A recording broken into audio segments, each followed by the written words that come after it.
The morning light in Bowie County, Texas, came without warmth.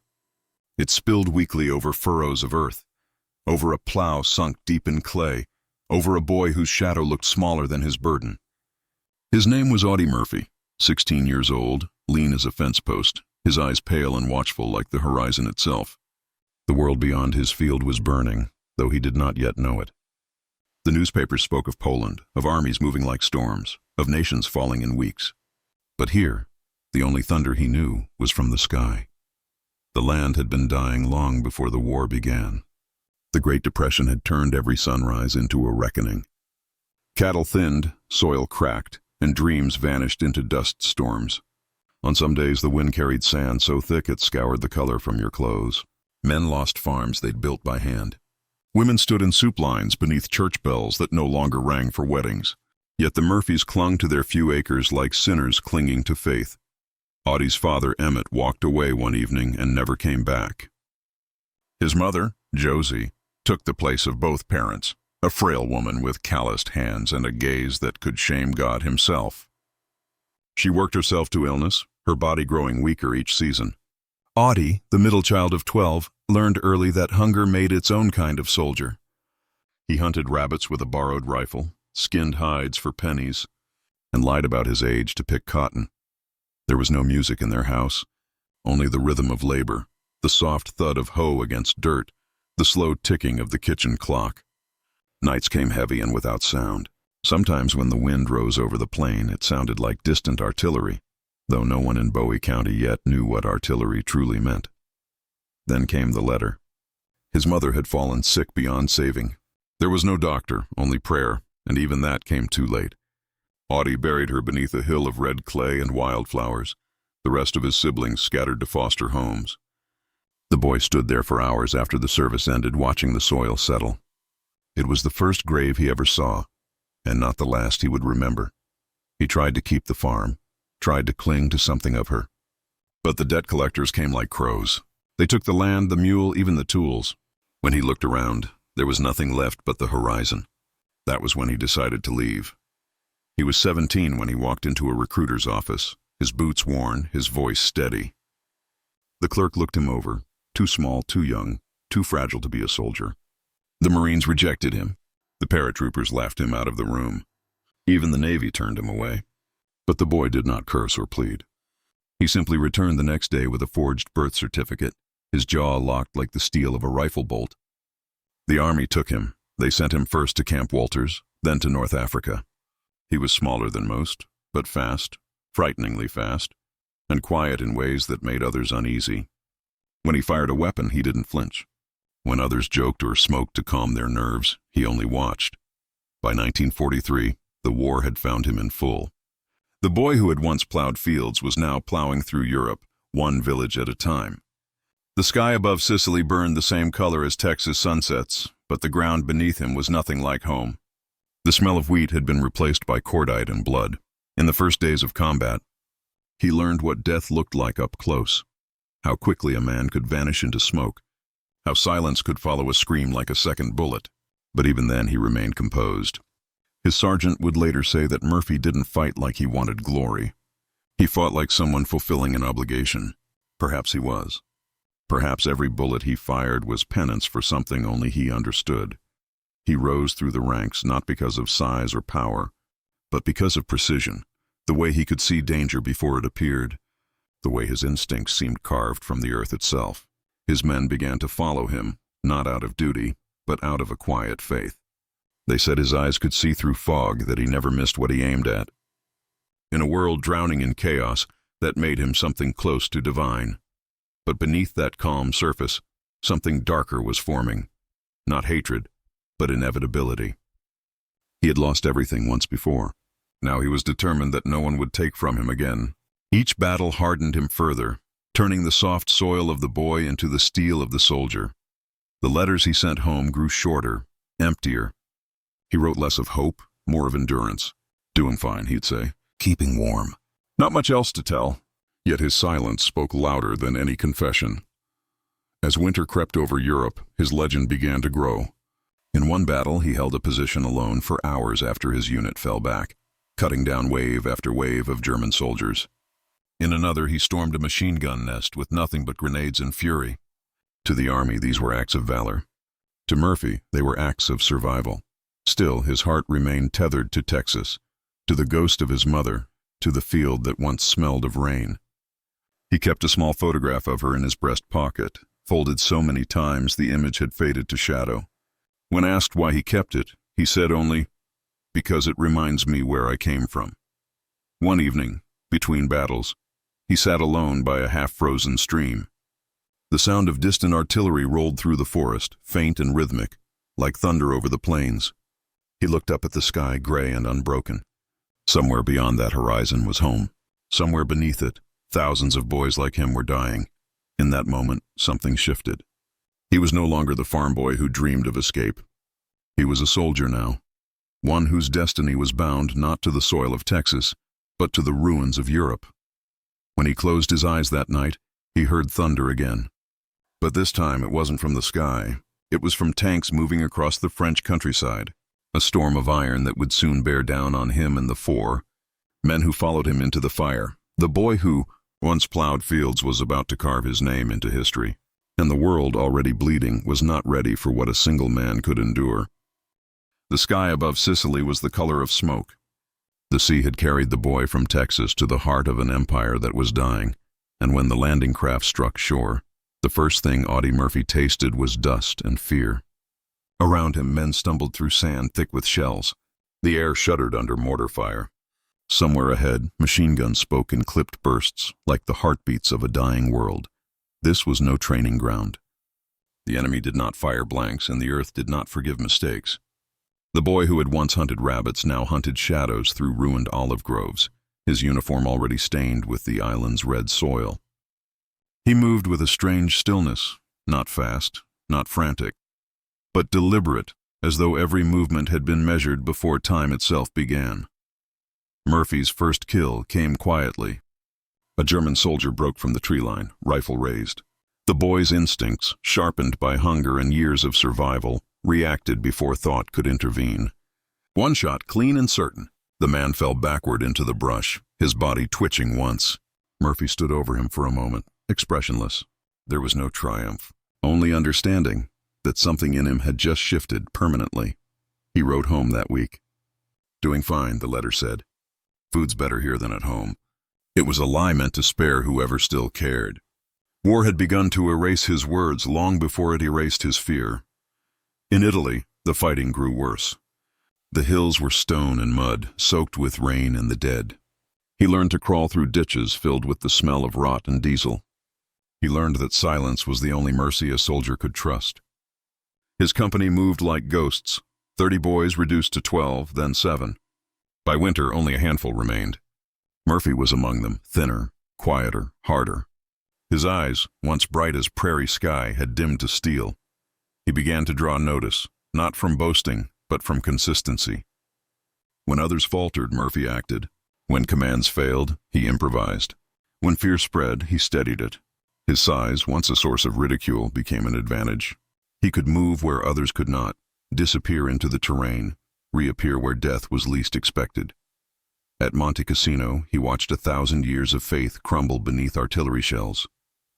The monastery stood like a wounded cathedral, its stones bleeding dust into the valley below. The air stank of cordite and broken icons. Priests' robes fluttered from shattered beams like torn banners. Even prayer sounded like a plea to no one. He fought through that silence, not out of hatred, but obligation. His comrades trusted him the way drowning men trust air, unseen but essential. When an officer was killed, Murphy took command without hesitation. His men followed, crawling through the rubble step by step, until the hill belonged to them again. For this he was promoted. He didn't celebrate. Promotions didn't bring the dead back. In France, his legend began to breathe. His company advanced through fields of poppies that hid mines beneath their petals. Villages collapsed into ruin, each house a tomb. He fought not for victory, but for the faces beside him, men who coughed blood and clutched photographs of home before dying quietly in the mud. One night, rain fell so hard it drowned even the sound of distant guns. Murphy stood guard, his rifle slick with water, watching the road vanish into mist. When dawn came, he found 2 of his men asleep under a tree. their helmets filled with rainwater. He didn't wake them. He simply covered them with his own blanket and kept watch. Each battle taught him the same lesson, that courage was not a roar, but a whisper that refused to die. When orders failed, when hope broke, it was endurance that carried the living through. As his reputation grew, so did the disbelief. Officers called him reckless. Soldiers called him charmed. He called himself lucky, yet luck could not explain how he survived ambushes that wiped out entire squads, or how he could move under fire as though guided by some unseen rhythm. By late 1944, he had killed more men than he could remember and lost more friends than he could name.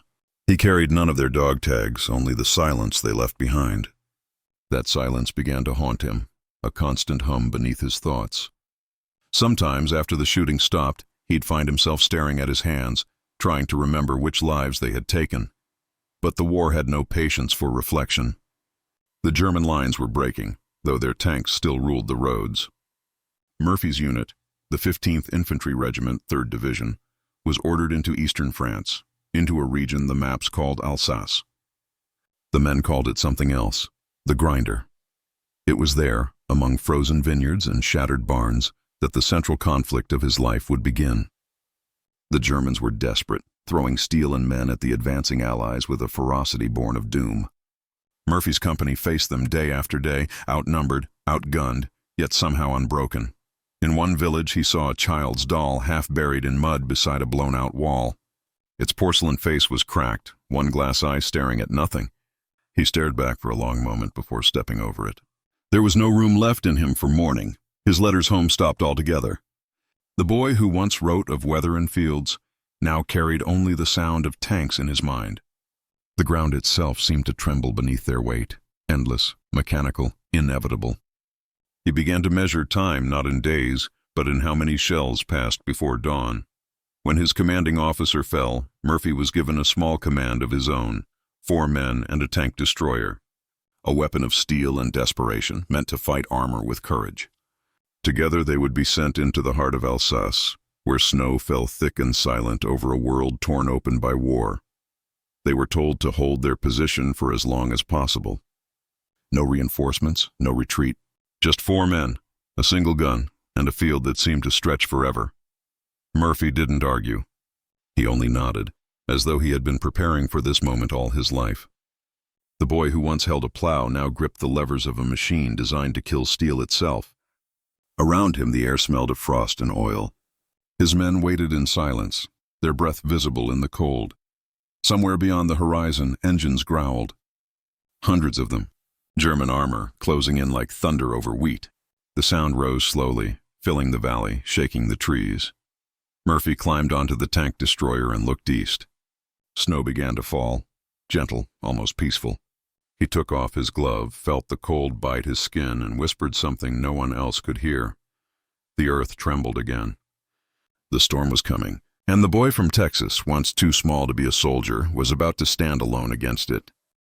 The snow came first, soft, deceptive, almost tender as it fell across the French countryside.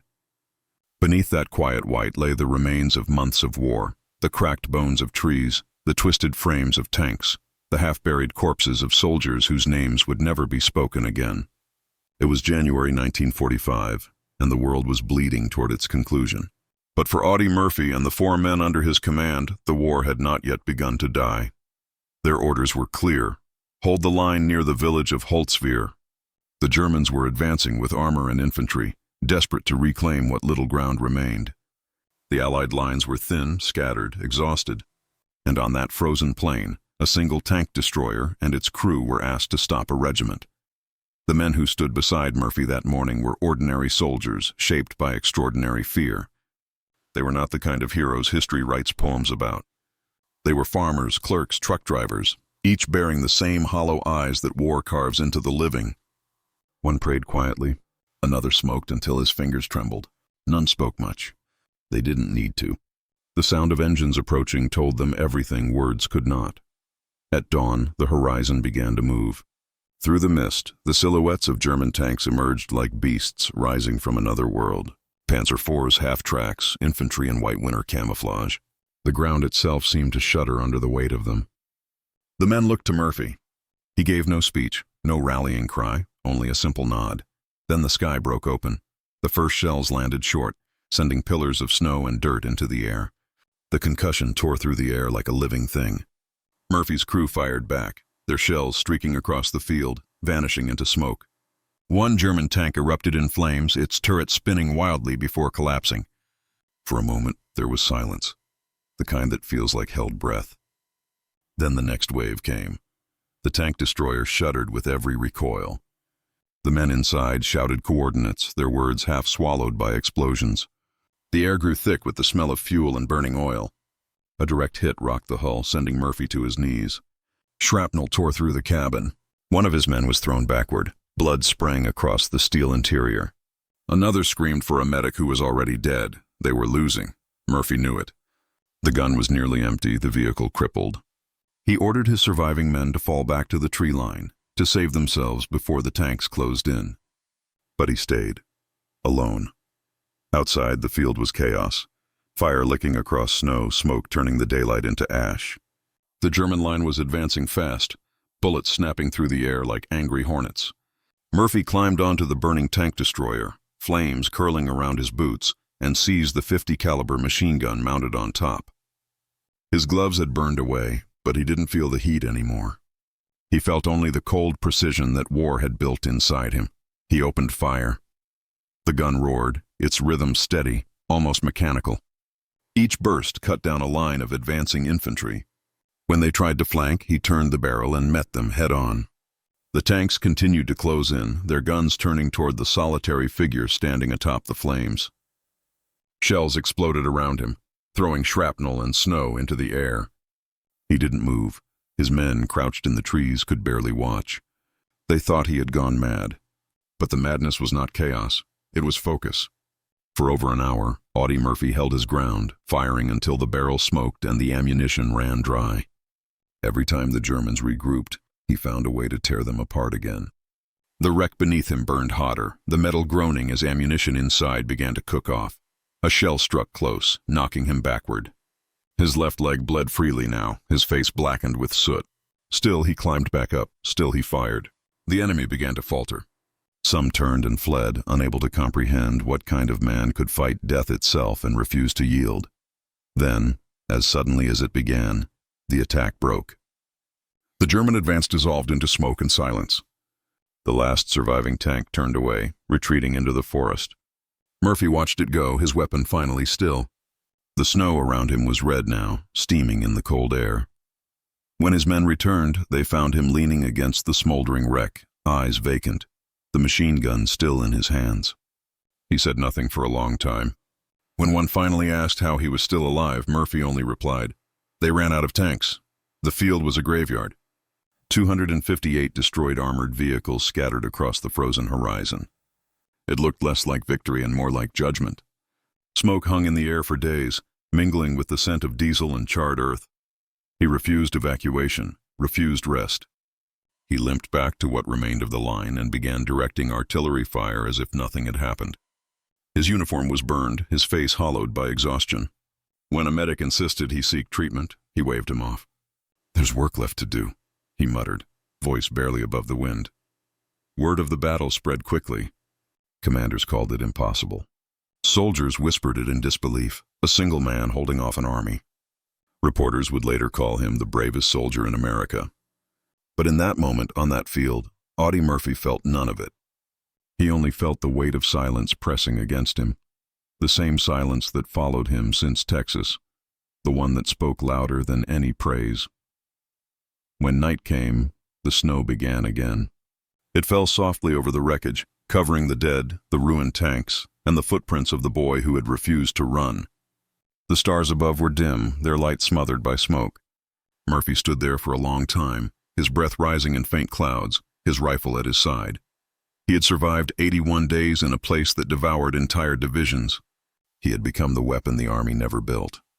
Yet, in surviving, he had crossed a line no man should cross, the line between duty and damnation.